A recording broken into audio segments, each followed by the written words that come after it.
L'École supérieure d'administration, d'économie, de journalisme et des métiers de l'audiovisuel ESAE offre de nouveaux challenges pour l'année universitaire 2023-2024. Étudiantes et étudiants, parents d'élèves nouveaux bacheliers, ESAE, c'est la garantie d'une formation de qualité à des conditions très avantageuses. À Gbedjromede, à Papa, à Boumekalavi et Parakou, inscrivez-vous en administration générale, administration du travail et de la sécurité sociale, trésor et finances publiques, impôts, diplomatie et relations internationales, journalisme et métiers de l'audiovisuel, gestion des marchés publics, planification et développement local, sciences économiques, sciences juridiques et toutes les filières des sciences de gestion. ESAE vous offre des bourses, demi-bourses et de réductions pour les premières inscriptions dans toutes ces filières. Waouh! En licence 1, 2 et 3 et en master, bénéficiez jusqu'à 50% de réduction sur tous nos sites. N'est-ce pas génial? Infoline. ESAE Gbedjromede, 3e rue à droite en quittant le carrefour Le Jador pour la BIBE Jéricho ou au plus 229 90 93 65 21 98 98 14 00 à Kpakpa au plus 229 52 88 33 33 à Boumekalavi au plus 229 52 88 44 44 Parakou au plus 229 52 46 12 12.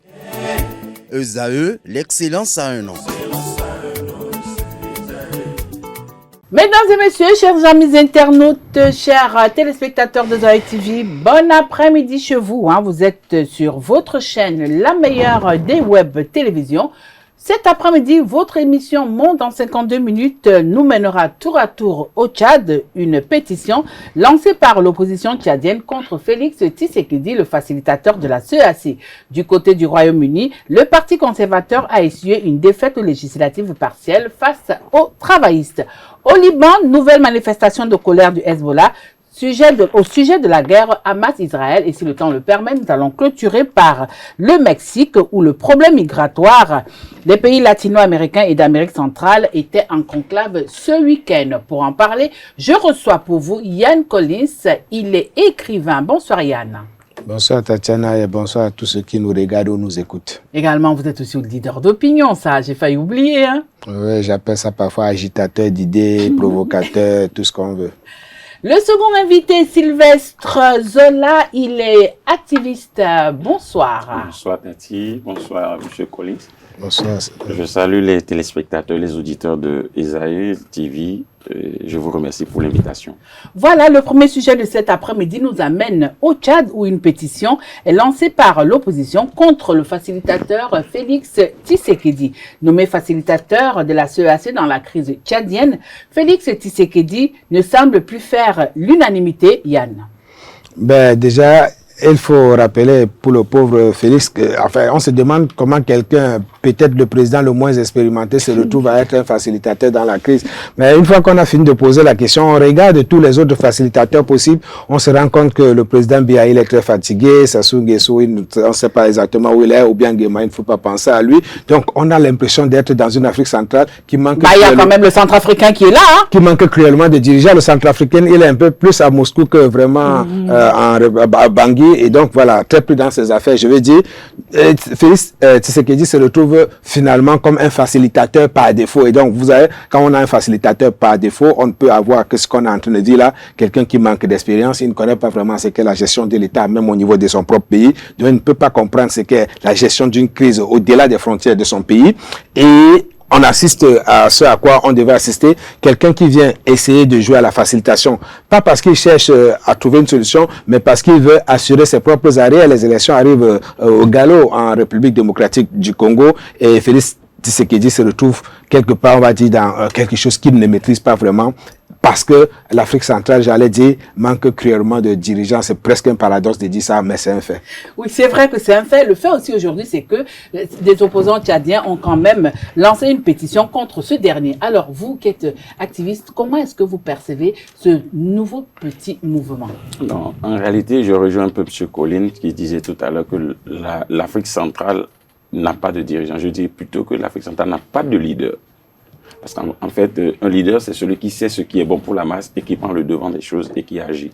Mais tu sais qu'il dit, Bon, le président Tshisekedi, il faut le voir, sa petite expérience montre que déjà chez lui, il n'arrive vraiment pas à contrôler la situation. Je ne vois pas comment est-ce que quelqu'un qui a des problèmes chez lui peut aller aider à résoudre le problème chez le voisin. Mais pour être facilitateur, est-ce qu'on a besoin de contrôler d'abord sa propre maison? Non, en réalité, je le dis parce qu'il faut avoir essayé, il faut avoir vu, il faut avoir traité ces cas-là pour avoir une toute petite expérience en la matière. Il a la chance déjà d'avoir cette situation-là avec le Rwanda chez lui, mais qui malheureusement, il n'arrive pas à bien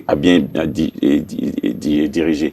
Mais comment est-ce que quelqu'un qui a ces difficultés-là peut être positionné en facilitateur? Je trouve que c'est déjà perdu d'avance.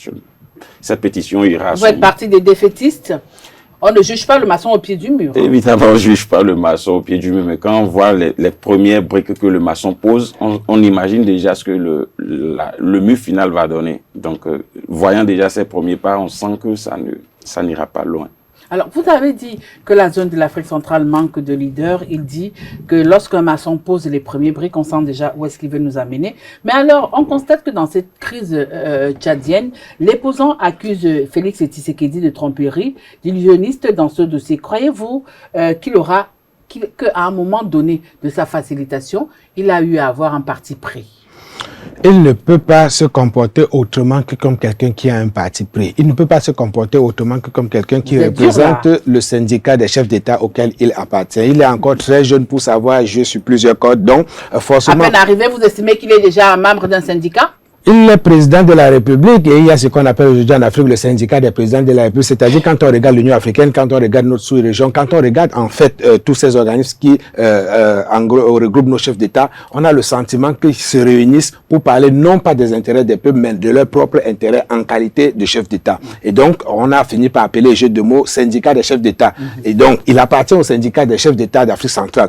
Et il ne peut se comporter que comme un membre du syndicat qui est venu à la rescousse d'un autre membre du syndicat, à savoir son ami tchadien. Et naturellement, le peuple n'est plus dupe. Les opposants ont fini par s'en rendre compte et ils lui demandent des comptes. Ce qui doit arriver, c'est qu'aujourd'hui, il faut malheureusement ou heureusement pour les populations, malheureusement pour le syndicat des présidents, prendre de plus en plus en compte l'opinion publique. Il faut de plus en plus considérer ou constater que l'opinion publique n'est plus seulement spectateur, mais que l'opinion publique a décidé d'être acteur du jeu, acteur du débat politique. Elle n'est plus cette opinion passive qui attend la fin d'un colloque, la fin d'une réunion de facilitation pour absorber, consommer les résultats. Elle veut que ses aspirations soient prises en compte et une fois que Tshisekedi a commencé à se comporter comme membre d'un syndicat de chefs d'État, on lui a rappelé qu'il était là pour plutôt trouver une solution qui va satisfaire les populations. Aujourd'hui, il est divisé. Il a une porte de sortie, c'est de se rendre compte qu'il n'a pas assez de sagesse pour gérer ce genre de situation. Je vais revenir vers vous là, je me retourne quand même vers lui. Lorsqu'il parle du fait que Tshisekedi, à un moment donné, peut-être dans sa facilitation, il a eu à trébucher, c'est-à-dire à soutenir son homologue. Vous qui êtes un panafricaniste, hein, ça je le dis, vous ne vous en cachez pas. Lorsqu'on regarde un peu cette médiation, à quel moment, selon vous, le président Félix Tshisekedi a pris parti? Quels sont les signaux qui démontrent qu'il a pris parti et que quelque part les opposants auraient raison de ne plus vouloir qu'il soit le médiateur? Ah ben, et Tatiana, j'aurais déjà pu vous dire que même avant d'abord de devenir facilitateur, c'est quelqu'un déjà qui n'avait pas déjà le bagage qu'il faut pour le faire. Donc honnêtement, il faut comprendre que ce n'est pas à un moment donné qu'il a commencé à avoir les diplômes. C'est déjà depuis la base.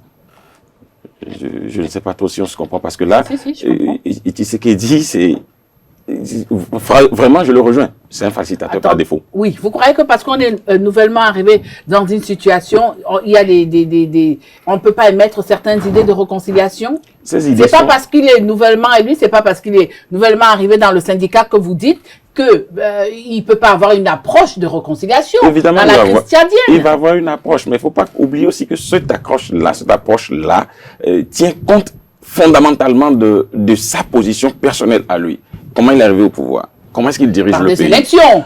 Bon, on ne l'a pas nommé. D'accord, ok. Comparément à son homologue tchadien. Oui, nous tous, nous avons vu l'épisode des élections. On sait à peu près tout ce qu'il y a eu là-bas. Mais bon, on va pas rentrer dans ce sujet. Mais déjà, il faut voir comment est-ce qu'il est arrivé. Et à son arrivée, quelles sont les actions qu'il a menées pour l'émancipation de cette peuple. Donc, obligatoirement, automatiquement, nous, aujourd'hui, on le taxe d'avoir parti pris. Ce qui est normal. Ce qui est totalement normal parce que ces actions ne révèlent pas l'intérêt des peuples, mais plutôt la défense de son groupe d'appartenance, ceux qui le soutiennent. Bon, en griffe, hein, c'est un peu ça. Nous nous rappelons qu'il s'est rendu au Tchad juste au lendemain de cette désignation, le 18 et 19 juillet dernier. Alors, lors de cette visite au niveau du Tchad, Yann Collins, il a eu à rencontrer toutes les composantes de la classe politique, à savoir la société civile, les partis politiques, qu'ils soient de l'opposition ou de la mouvance. Alors, qu'est-ce qui a pu changer de juillet jusqu'à aujourd'hui pour que cette pétition sorte? Ce qui a pu changer est simple. On appelle ça un cahier des charges. Quand vous êtes un facilitateur, vous avez un cahier des charges. Quand vous êtes un facilitateur, vous avez une mission précise.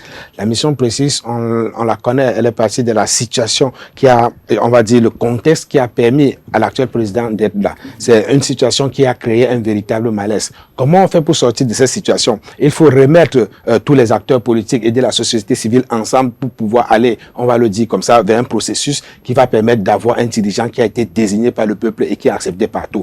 On a juste simplement constaté que depuis qu'il a été mis en place, ce processus-là que l'on attend piétine. Depuis qu'il est en place, rien n'avance. C'est-à-dire, on n'a pas avancé d'un seul pas. Et si on n'avance pas, ça fait les affaires de qui? On n'a pas avancé, on annonce déjà le retour de certains exilés tchadiens, de président. On attend qu'il soit là pour acter, mais dans le cas, je dis au moment où nous faisons cette émission, entre sa présence au Tchad et aujourd'hui, il ne s'est rien passé de notable. On n'a eu rien à se mettre sous la dent et donc on se met à crier. Alors, peut-on dire que la société civile, elle avait été très sceptique dès le départ? La société civile n'était pas pour cette médiation. Ils avaient quand même donné certains départs. Donc, est-ce qu'aujourd'hui, vous qui êtes cet activiste-là, ce leader qui défend farouchement la cause africaine, aujourd'hui, vous donnez raison à la société civile tchadienne? Déjà, mais voyez vous-même déjà la position, par exemple, du leader Sucé Masra. Déjà, jusque-là, on remarque un certain silence. L'opposant en exil? Oui. Donc, c'est cette réaction, cette posture-là montre exactement ce que ressent le peuple. Le peuple est très attentif, le peuple veut plutôt attendre et voir. Parce que à l'avance, on a déjà des idées, on se dit déjà, ben, c'est voué à l'échec, mais attendons voir. Donc, c'est un peu ça. Le Tchad sortira-t-il de cette crise? Pour que le Tchad sorte de la crise, il faut que les dirigeants actuels tchadiens veuillent sortir de la crise. Est-ce que si le Tchad sort de la crise, ça arrange les dirigeants actuels? Voilà la question qu'il faut se poser. À qui profite, je peux la poser encore ou la reformuler autrement, à qui profite de la situation de crise actuelle? Il suffit de savoir à qui elle profite pour avoir la réponse à notre question et malheureusement être un peu pessimiste sur la volonté des dirigeants actuels de permettre au pays de sortir de la crise. Ça, c'est le leader qui venait de répondre. Et l'écrivain que vous êtes? L'écrivain, il n'a pas à mettre sa bouche dans les choses qui le concernent. Est-ce que d'ici à là, nous aurons quand même un ouvrage sur le Tchad qui viendra de Yann? Un roman politique. Est-ce qu'on a encore des lecteurs qui s'intéressent au roman politique? Attendons de voir. Voilà, le deuxième sujet de cet après-midi nous amène au Royaume-Uni où le Parti conservateur a essuyé une défaite aux législatives partielles face aux travaillistes. Les dernières législatives partielles au Royaume-Uni ont viré au noir pour les conservateurs. Sylvestre. Mais oui, c'est comme je disais tout à l'heure en off avant le début de l'émission. Aujourd'hui, tous les peuples tendent vers une certaine autodétermination. Ce n'est plus une question d'Africains, c'est plus une question d'un certain peuple. Mais toute la terre, toutes les populations, tous les peuples du monde tendent aujourd'hui vers une certaine autodétermination. Le Parti travailliste, c'est la masse populaire. Elle représente beaucoup plus les populations que les conservateurs. Donc en réalité, vous allez comprendre dans leur avancée que c'est le peuple qui s'exprime ainsi. Vous comprenez? Donc du coup, ça ne va pas s'arrêter là, ça va continuer et on verra bien. Oui, mais malgré toutes les réformes entreprises par le Premier ministre, est-ce que à un moment T, vous avez vu, vous qui êtes quand même un homme assez averti, oui. Un observateur averti de l'actualité internationale, est-ce qu'à un moment T, vous avez vu venir cette défaite des conservateurs? Bon. Moi, je le pressentais, mais je ne le pressentais pas pour le Royaume-Uni. Je le voyais encore mieux dans les contextes africains ou dans les contextes sud-américains. Je le voyais beaucoup plus là-bas. Vraiment, aussi rapidement et aussi efficacement au niveau de l'Angleterre. J'avoue que je suis un peu surpris. Voilà, vous êtes un peu surpris. Yann, Je sais que votre analyse est souvent très, très différente. Cette défaite annonce quand même un horizon assez noir pour le Premier ministre britannique, qui est quand même du Parti conservateur, quand on sait que ça fait quand même un bon moment que les conservateurs sont à la tête du Royaume-Uni. Oh, oui, je vais faire une lecture différente de celle de mon ami Sylvestre, parce que il a dit quelque chose qui est important, les peuples, la volonté des peuples de s'autodéterminer. Cette volonté à s'autodéterminer, elle s'incarne de plus en plus parce qu'on va appeler les partis radicaux, les partis de droite, les partis forts, les partis nationalistes. Et en Angleterre, le parti justement de droite, de la droite forte, c'est plutôt le parti conservateur. On vient des élections en Pologne, je crois, où justement cette lancée-là se confirme. On va voir que dans le monde entier, ce sont de plus en plus, pour se faire comprendre par tout le monde, les partis de droite, ce qu'on appelle des partis conservateurs, ou plutôt, ce que nous ici... On a vu hier en Argentine, hein, oui, voilà, ce qu'on appelle nous ici, on va dire les panafricanistes, ça c'est de la droite, des partis qui veulent la France à la France, l'Angleterre à l'Angleterre. Bon bref, ce sont des conservateurs qui ont le vent en poupe. Et de mon point de vue, ce qui se passe en Angleterre, c'est un peu comme une forme de lassitude. Je pense que le Parti conservateur a mis trop de temps au pouvoir. C'est le parti de Boris Johnson. Après Boris Johnson, il y a eu la dame, le nom m'échappe. Oui, Liz Truss et aujourd'hui Sunak. Donc, c'est le même parti qui est resté au pouvoir depuis tellement longtemps. Il faut rappeler pour ceux qui nous écoutent et pour la petite histoire que c'est le parti de Margaret Thatcher, c'est le parti de Winston Churchill. Et donc, de l'autre côté, on a le parti que j'appelle les mots, les travailleurs, les travaillistes avec Tony Blair, Gordon Brown. C'est eux aujourd'hui qui, curieusement, ont le vent en poupe. Pour faire la comparaison avec, par exemple, ceux qui suivent l'actualité en France, aujourd'hui, le Parti travailliste, c'est un peu l'équivalent de Jean-Luc Mélenchon en France. Voilà. Et donc, ce qui s'est passé en Angleterre ressemble à une forme de lassitude. Alors, vous avez suivi Ian Collins dans son développement. On a comme l'impression, et il a dit, que les électeurs, les populations aspiraient à un changement. Alors, dites-nous un peu, cette façon de punir le Parti conservateur portera-t-il ses fruits? Évidemment. Évidemment, ça va porter ses fruits parce que c'est un processus qui est enclenché. Et obligatoirement, ce processus doit aller à son terme. Et aller à son terme, c'est que finalement, on aura la victoire du Labour. Donc du coup, je pense et je suis très optimiste que ça va aller à son terme et finir correctement bien. Est-ce que c'est pas aussi une façon de dire que les populations, les Anglais ne sont pas d'accord avec la politique de réforme emmenée par le Premier ministre britannique qui, il y a encore quelques mois, a décidé que les travailleurs émigrés devraient mettre la main à la pâte pour pouvoir payer les salaires des Anglais?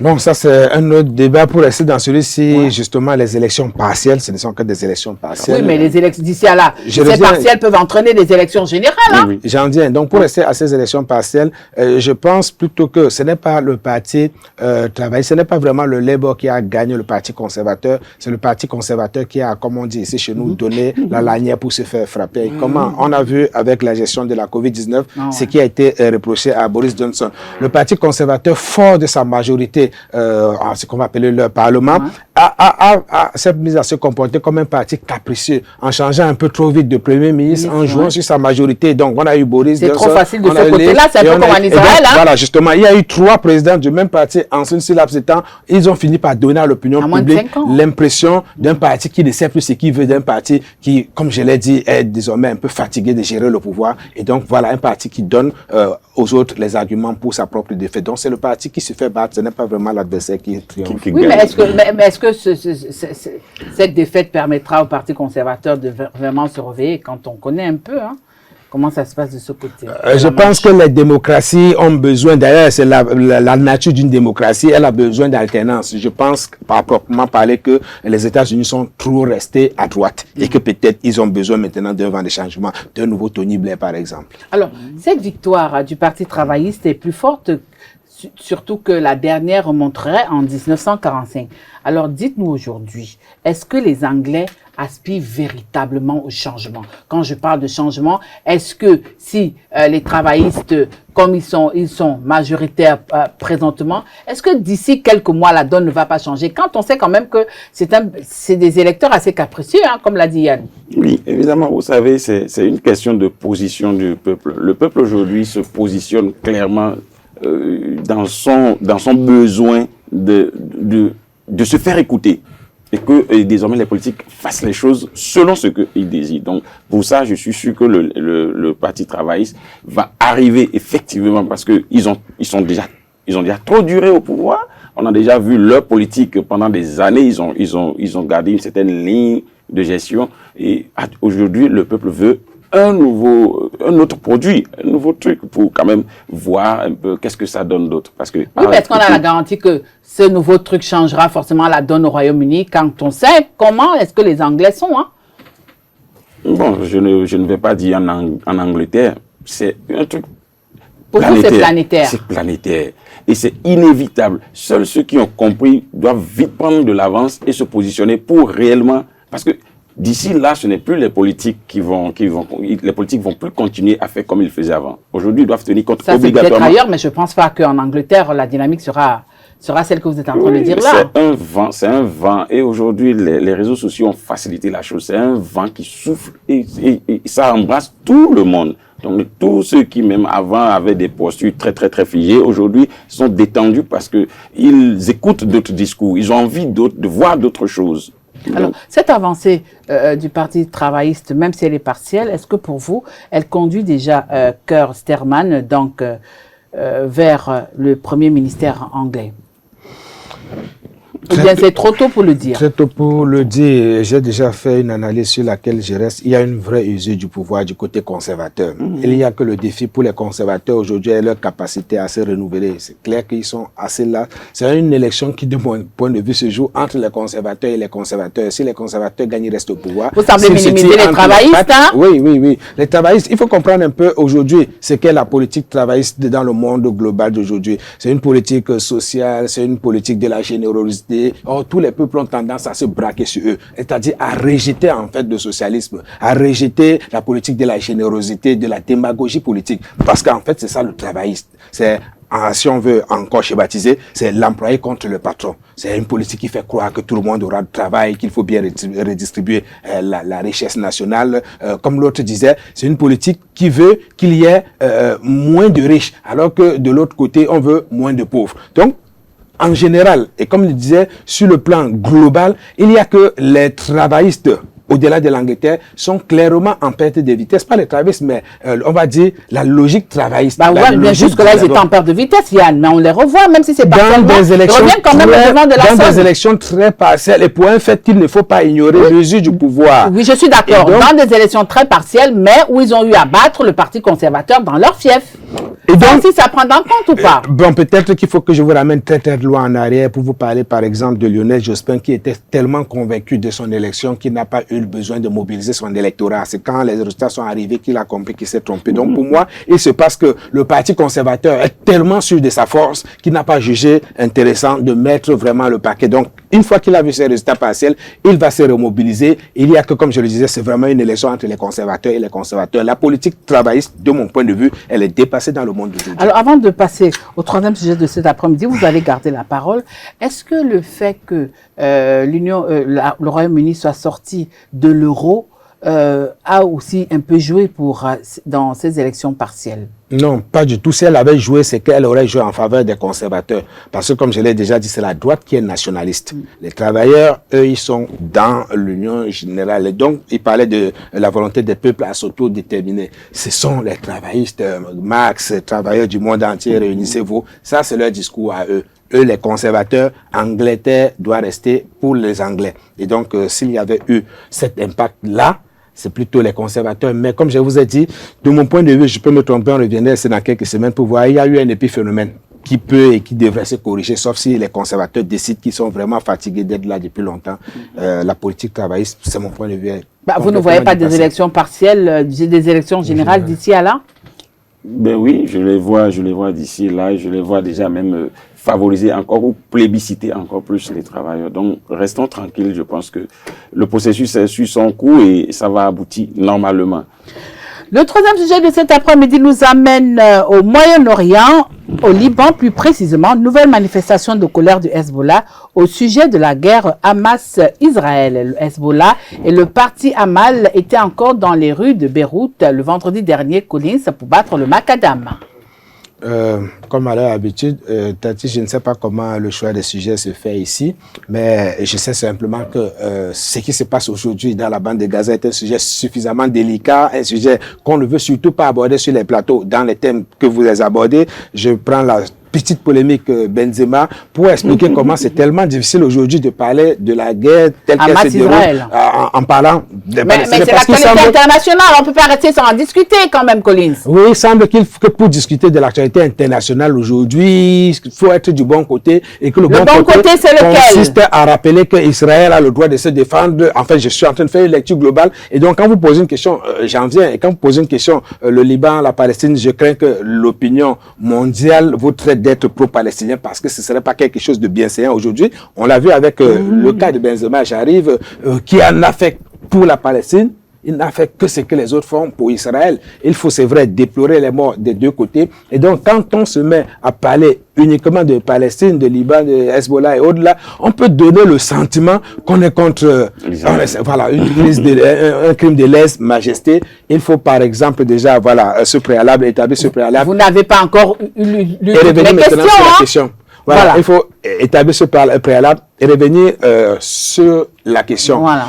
Il se passe aujourd'hui quelque chose, je veux dire, le peuple de Liban fait ce que l'humanité aurait dû faire dans le contexte actuel. Parce que le peuple de Liban ou le Hezbollah? Faudrait pas qu'on mélange les pédales. La manifestation se passe au Liban, permets-moi de finir. Au Liban, il se passe aujourd'hui ce qu'on aurait dû observer dans toutes les parties de la terre où il y a encore un peu d'humanisme. On devrait à chaque fois pouvoir se lever pour dénoncer ce qui commence à apparaître aux yeux de tous comme un crime de guerre, comme un crime contre l'humanité. Une population tout entière ne peut pas être tenue pour responsable des actes d'une portion d'hommes. Et quand on regarde aujourd'hui le nombre de morts, je me suis levé, j'allume ma télé, je vois un bombardement cette nuit qui a encore fait 70 morts, dans un silence qui me paraît scandaleux. Et donc, au-delà du peuple, et donc pour répondre très précisément à votre question, au-delà de la journée de vendredi qui est devenue une journée de protestation nationale au Liban et dans pratiquement la plupart des pays musulmans, il y a que la communauté internationale, chaque être humain doit se sentir interpellé par le nombre de morts qu'on accumule chaque jour depuis le premier jour jusqu'à maintenant. Et à un moment, il faut bien qu'on trouve quelqu'un pour dire assez, c'est assez. Voilà. Alors, nous savons tous que... Tati, tu vas me permettre de rebondir un peu sur son analyse. Vous savez, pourquoi est-ce que c'est aujourd'hui qu'on déplore les morts? Pourquoi est-ce que c'est au lendemain des attaques du Hamas qu'on commence par dire maintenant, ah, il y a des morts, ah, il y a eu tel nombre de morts, pendant des décennies, les Palestiniens sont tués tous les jours que Dieu fait. Tous les jours que Dieu fait, il y a des Palestiniens qui mouraient depuis des années, depuis des décennies. Mais on n'en a jamais fait une histoire. Mais il aurait fallu que le Hamas fasse une attaque. Et à partir de cet instant, tous les jours, on commence par nous bourrer l'esprit et les oreilles avec tel nombre de morts, tel nombre de morts. Mais est-ce que vous avez une idée de combien de Palestiniens, de combien d'enfants, de combien de femmes sans défense palestiniens qui sont morts, qui sont tombés? Personne n'en parle. C'est comme si, bon, les Palestiniens, eux, ils peuvent mourir. Mais par contre, les Israéliens, eux, ils ne peuvent pas mourir. Alors, ça me permet, si vous m'aviez laissé vous poser ma question, certainement c'est cette réponse-là que vous m'aurez donnée, mais je vous la pose quand même en espérant d'avoir une autre réponse. Alors, nous savons tous que les tensions qui prévaut dans cette partie du monde, c'est par rapport à l'attaque qu'a subi l'État hébreu le 7 octobre dernier. Alors, avec ces manifestations où nous ne savons pas encore si officiellement le Hezbollah est entré en guerre avec l'État hébreu, mais déjà nous avons quand même des roquettes qui fusent de part et d'autre. Est-ce que vous croyez que le Hezbollah est aujourd'hui prêt à entrer en guerre avec l'État hébreu? Leur souhait serait d'aller en guerre. C'est leur souhait. C'est leur souhait. Mais en réalité, quand vous regardez l'adversaire en face, vous savez que bon, avant d'aller, il faut vraiment se préparer. Il ne faut pas aller n'importe comment, parce que ce serait une défaite assurée. Vous comprenez? Mais du coup, le Hezbollah et l'Israël, dans la bande qu'ils contrôlent, vous savez, c'est des attaques qui ne sont pas en profondeur. Ah. C'est des attaques qui sont quand même situées de part et d'autre des frontières définies. Pourquoi est-ce que les attaques ne vont pas au-delà? Parce que les deux parties craignent une escalade. Quand ça va aller plus en profondeur, ça risque d'embraser toute la région et ça risque de réveiller la troisième guerre mondiale que je prends de tous mes voeux. Ah oui, vous la voulez? Oui, je la veux. Vous êtes sûr que si ça vient, là, vous allez vivre? Oui, en réalité, je peux ne plus attendre et voir l'après-guerre, mais je pense que l'après-guerre serait mieux. Je pense que l'après-guerre serait véritablement mieux pour les peuples sur la planète Terre que ce que nous vivons actuellement. Ça, c'est grave ce que vous dites. Je ne dis rien de grave. Alors, je me retourne vers vous, Yann. C'est vrai que le front libano-israélien grandit chaque jour un peu plus, mais déjà, le premier ministre israélien, Benjamin Netanyahou, a déclaré hier, je cite, le Hezbollah ferait l'erreur de sa vie s'il entrait en guerre contre l'État hébreu, car l'État hébreu a une puissance inimaginable qui sera dévastatrice pour l'État libanais. Comment est-ce que vous appréciez, ou bien alors quelle analyse vous faites de cette déclaration du Premier ministre israélien?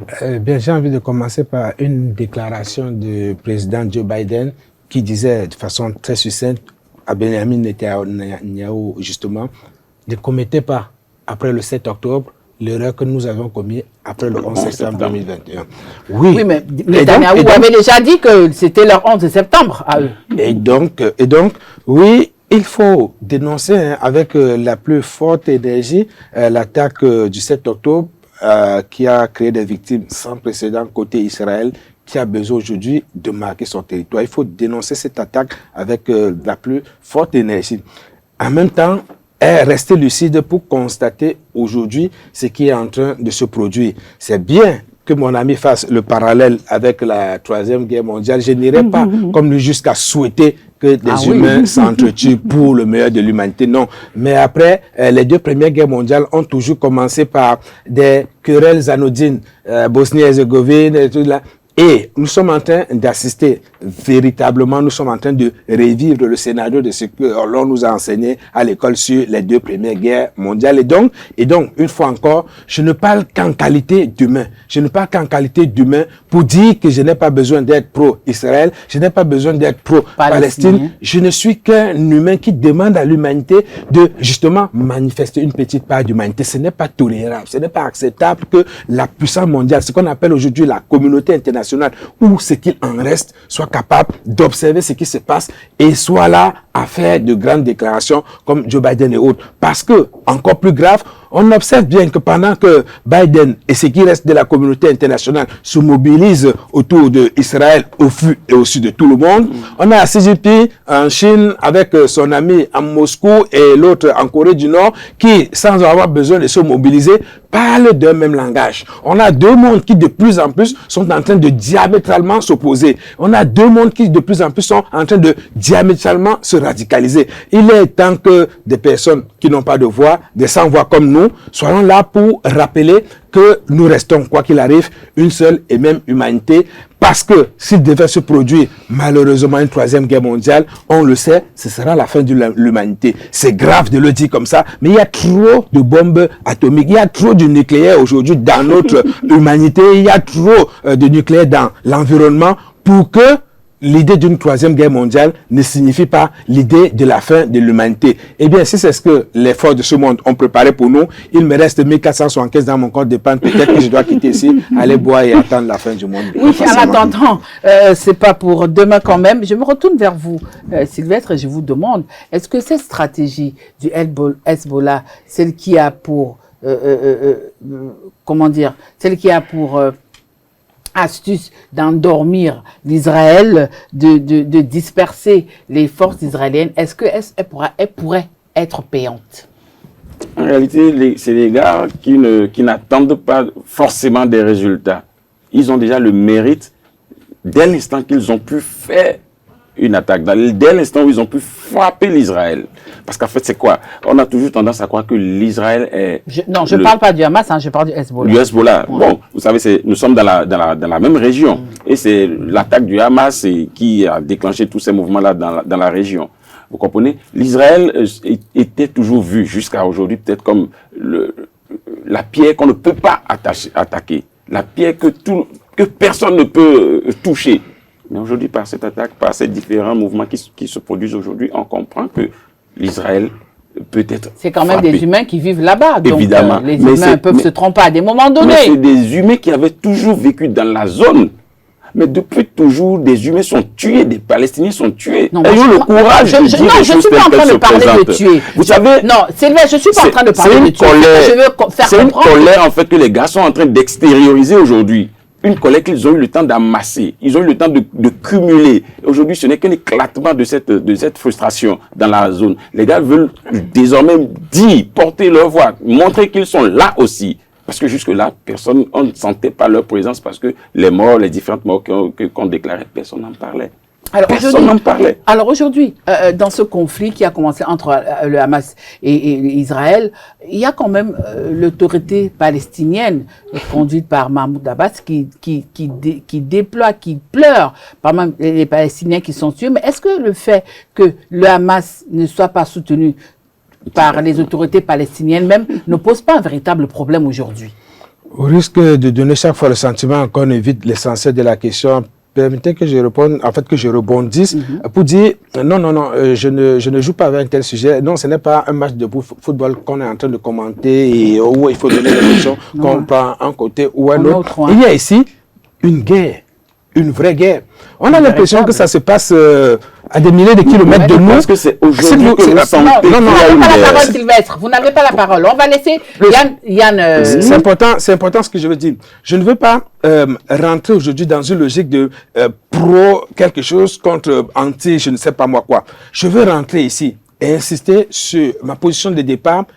L'humanité est en danger. Ça peut paraître un propos apocalyptique, mais regardons la réalité en face. Il y a que, au lieu de savoir, comme quelqu'un le disait, au lieu de se préoccuper de ce que deviendra ou ne deviendra pas le Hamas, au lieu de se préoccuper de la date de décès de Mahmoud Abbas, il y a aujourd'hui qu'il faut regarder la réalité en face et écouter le cri de cœur de cette opinion publique, même en Israël, surtout en Israël, de cette opinion publique qui est fatiguée de subir cette politique-là, qu'elle vienne de Netanyahou ou du Hamas. Il y a cette opinion publique arabe palestinienne qui est fatiguée. Il y a donc des peuples des deux côtés qui sont fatigués d'avoir le sentiment d'être pris en otage entre deux, dans une guerre dont ils ne comprennent pas vraiment l'objectif final. Parce que c'est de ça qu'il est question. On dit que dans une guerre, soit on laisse une partie exterminer une autre, soit on va à des négociations. Mais on ne peut avoir que la seconde solution qui est celle des négociations. Les négociations ne peuvent se faire que par les États-Unis et la communauté internationale contre la Chine et la communauté internationale prime. Donc, il faut que la communauté internationale, il faut que chaque être humain, d'où qu'il se trouve, se dise que cette guerre-là, elle le concerne aussi. Et qu'en tant que citoyen, je parle au nom des citoyens d'Israël aujourd'hui pour dire, quand je me mets dans la peau de celui qui vit en Israël aujourd'hui, moi, j'en ai marre. Il faut que cette guerre prenne enfin fin. Il faut qu'on s'asseye chaque fois pour discuter de comment on fait pour que cette partie du monde ne continue pas à agiter le spectre d'une troisième guerre mondiale qui marquera la fin de l'humanité.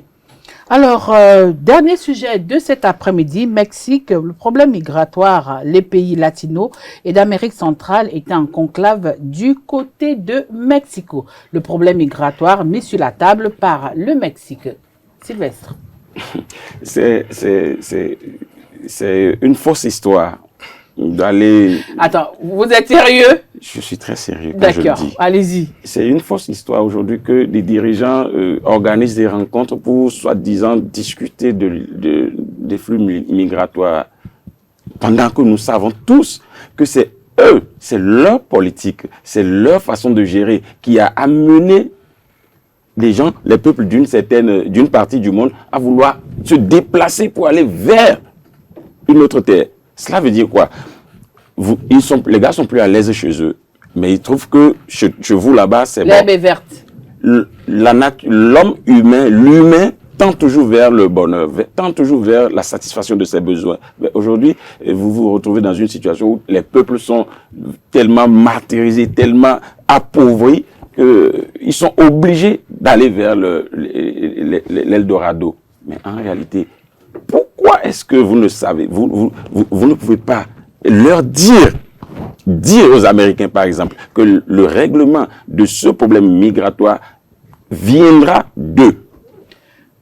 C'est un peu comme la même situation avec les migrants africains vers l'Europe. En réalité, c'est quoi?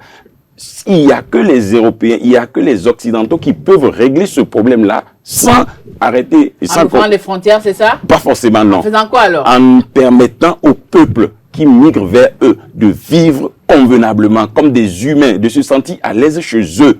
C'est en réalité ça le problème. Les gars ont passé toute leur vie à appauvrir des parties entières de la terre. Et pendant ce temps, eux, ils sont bien à l'aise. Mais pourquoi est-ce que vous appauvrissez les gars et vous leur interdisez encore de venir profiter de votre beurre avec vous? Alors, je me retourne vers vous, Yann. Le problème de migration au niveau de l'Amérique du Nord, hein, généralement les migrants viennent de l'Amérique latine ou bien de l'Amérique centrale. Alors, est-il possible aujourd'hui de trouver une solution à ce problème? Tati, j'ai, comme à mes habitudes, envie de vous faire une pique. Quand j'ai vu ce 4e sujet, je me suis demandé qu'est-ce qui arrive à Tatiana. Est-ce que au Maghreb, là, il y a plus de bateaux qui coulent là? Si, il y en a. Non, je suis en train de vous taquiner. Qu'est-ce qu'elle est allée chercher jusqu'au Mexique? En fait, je le dis pour rire. Mais en fait, pour revenir au sujet, et justement, je faisais ce parallèle comme mon ami pour rappeler que la situation, elle est similaire à ce qu'on vit sur les côtes libyennes, sur les côtes marocaines, avec Lampedusa et au-delà. Donc, le Mexique est aujourd'hui l'étape transitoire pour arriver à l'Eldorado, chez l'oncle Sam. Et donc, bon, voilà, à chacun ses priorités. Il y aura toujours chez les riches cette tendance de vouloir se barricader dans leur barrière pour vivre en paix. Il y aura toujours chez les pauvres cette tendance à vouloir aller là où les enfants de Tabaveux d'aller à Bastos. Mais il y aura toujours chez nous autres qui pensons que nous sommes une seule et même humanité, de rappeler sans cesse que nous sommes tous, absolument tous sans exception, nous sommes tous des étrangers sur cette terre. Personne dans le monde entier ne vit sur sa terre. Ça n'existe pas. Et d'ailleurs, le bel exemple, le Mexique qui est aux côtés des États-Unis, les États-Unis, c'est la terre de personne. Et donc moi, un sujet de migration aux États-Unis, ça me paraît tellement paradoxal qu'après, je me demande à quoi l'humanité joue. Donc, il n'y a pas de solution possible à la question de la migration parce que c'est dans la nature de l'humain, c'est dans l'histoire de l'humanité de constater qu'il y a eu toujours eu la migration qui a façonné la démographie mondiale aujourd'hui. Vouloir lutter contre la migration, c'est un peu comme imaginer aujourd'hui des conditions pour que dans 50 ans, il arrête de pleuvoir. Oui, mais est-ce que c'est toujours un Eldorado? On ne migre pas toujours vers un Eldorado. On migre vers un mieux-être aujourd'hui. Aujourd'hui, de plus en plus. Ça, c'est vous et moi qui réfléchissons comme ça. Ce n'est pas une réflexion, c'est une réalité. Voilà, ça c'est vous et moi qui analysons ça comme ça, qu'on peut rester chez nous et être bien. Non, ce n'est pas ça. Ce que je veux dire. Je veux dire, Tati, qu'aujourd'hui, par exemple, il y a des zones dans Cotonou où, après avoir vécu une période d'inondation, tu as envie d'aller rester à Savalo ou plutôt à Porto-Nouveau. Je veux dire, on ne migre pas toujours pour, voilà, partout les baies vertes. On migre pour de nombreuses autres raisons. On migre, si vous avez bien compris ma première intervention, on migre parce que c'est dans la nature intrinsèque de l'humain d'évoluer. Il paraît que nous descendons tous de l'Égypte. Il paraît que c'est l'histoire de l'humanité. Donc, aujourd'hui, on ne peut pas chercher des solutions à quelque chose qui est intrinsèque à l'être humain. Non, attendez. Vous n'allez pas renchérir, je vais vous poser ma question. Non, je ne vais pas enregistrer. Je souhaiterais qu'ils comprennent une chose. J'ai dit quelque chose tout à l'heure dans mon intervention. Je disais que la résolution du problème réside au niveau des États-Unis. Regardez un peu comme la politique migratoire que le Canada mène. Mais j'ai répondu en disant qu'il n'y a en fait pas de problème. La migration n'est pas un problème pour l'humanité. Vous voyez comment est-ce que le Canada a pu réquisitionner le problème migratoire et l'a organisé et gère ça convenablement. C'est en réalité ce qu'il faut. Sylvain, une question. Oui, mais avec votre permission. Oui. C'est vrai qu'on ne parle pas du Canada aujourd'hui, oui. Mais généralement, tous ceux qui émigrent au Canada finissent par échouer aux États-Unis. Oui. Bon, je ne sais pas. Mais le Canada, ce n'est pas la Somalie en même temps. Mais Voilà. je veux une question. Mm. S'il faut résoudre le problème de la migration, comment concevez-vous aujourd'hui ce qui est partout dans les rues de Cotonou? Venez jouer à la loterie Visa. Vous connaissez au moins ce que c'est que la loterie Visa? Le Canada. Vous savez au moins ce que le Canada et les États-Unis, puisqu'on parle que de ces pays, ont besoin chaque année d'un nombre impressionnant qu'un nombre impressionnant de personnes arrivent sur leur territoire. Il ne sait pas simplement qu'il y a, comme je le disais au début, chez les forts, une tendance à vouloir réguler tout et n'importe quoi. Sinon, la question de la migration, non seulement elle est importante pour tous les peuples, mais en plus, elle ne se règle pas parce qu'elle fait partie de l'être humain. C'est dans sa nature de migrer. Les États-Unis existent aujourd'hui parce que l'Europe et tout le reste du monde a migré. Et penser qu'il peut résoudre le problème des États-Unis, c'est se dire que la loterie Visa, c'est une farce. Ce qui n'est pas le cas. Alors, je me retourne vers vous. Est-ce que lorsque le Mexique décide de prendre le lead pour parler justement de migration aujourd'hui, est-ce que c'est pas parce qu'ils en ont ras-le-bol, parce qu'à la fois ils se retrouvent avec les migrants venant de l'Amérique latine et des migrants venant également de l'Amérique centrale, tous ils migrent vers le pays de l'oncle Sam parce que ils recherchent où l'herbe est verte, contrairement à ce que Yann a dit tout à l'heure. Maintenant, dans ce cas, est-ce que le Mexique pourra longtemps tenir cette dragée-là? Essayer de ramener les autres à produire une politique unique par rapport au problème migratoire? Je pense que le Mexique n'a vraiment pas à se déranger pour essayer de trouver des solutions pour ce problème migratoire. Ah oui? Oui, en réalité, parce que les peuples tendent vers les États-Unis. Les gens veulent aller au pays de l'oncle Sam. Pourquoi? Ils tendent vers un mieux-être. Mais tant que ce n'est pas bien organisé, tant que ce n'est pas bien ordonné, on aura toujours les scandales qu'on voit dans les différentes frontières ou bien sûr les bateaux des migrants. Le Canada est un cas d'école que normalement les États-Unis devraient prendre et suivre. Vous comprenez? Parce qu'aujourd'hui, le Canada ne se plaint pas des migrants. Non. Oui, les conditions climatiques, c'est très difficile au Canada. Tout le monde oui. Non, mais aux États-Unis aussi, il y a des États où c'est très rude à vivre. J'aime bien dire, il y a des États au Canada, c'est très difficile à vivre. Mais après, l'autre chose, c'est que le Mexique se préoccupe des questions de migration. Est-ce qu'ils pourront tenir le lead pendant longtemps? Je pense que c'est une phase. C'est ce que je veux dire, que le Mexique se préoccupe des problèmes de migration. C'est un peu comme si le Mali voulait aujourd'hui réfléchir à comment on fait pour que les Maliens n'aillent plus vivre à l'extérieur. On sait que les transferts des fonds maliens d'étrangers vers le Mali représentent l'une des principales sources de revenus au Mali. Et donc, la migration n'est pas vraiment un problème pour le Malien. Ce que je veux dire, c'est que quand on parle des États-Unis, nous, on voit les Blancs, on voit les Noirs. Mais en vérité, les Mexicains sont plus nombreux que les Noirs aux États-Unis. Les États-Unis, c'est le pays. C'est les Latino-Américains. Il n'y a donc pas, à proprement parler, pour le Mexique, un problème de migration vers les États-Unis. Oui, mais le fait que tout ce monde transite par le Mexique. Justement, ils auraient voulu être les seuls à faire ce chemin-là. Mais naturellement, comme je le disais, c'est dans la nature humaine de vouloir aller pour une raison ou pour une autre vers là où pour reprendre vos mots, là où l'herbe est plus verte, ou là où il y a moins d'inondations, ou là où il y a moins de trafic de drogue. Il y a des inondations aux États-Unis. Là où il y a moins de trafic de drogue, là où il y a moins de guerres de gangs qui font que... Il y en a également. Mais les guerres de gangs, le trafic de drogue, bon, voilà, toute proportion gardée, le Mexique, vous connaissez. Donc, voilà des raisons pour lesquelles... Attends, c'est la Déclaration universelle des droits de l'homme. On ne peut pas. Chaque être humain a le droit de considérer que dans son pays, il y a tellement de guerres de gangs entre les trafiquants de drogue qu'il ne peut qu'aller ailleurs pour sa propre sécurité. C'est écrit dans la Déclaration, on a le droit d'aller vivre là où c'est sans sécurité. Alors, lorsque Donald Trump est arrivé, il a continué le prolongement du mur. Et il y a quelques jours, Joe Biden également a décidé du prolongement de ce mur.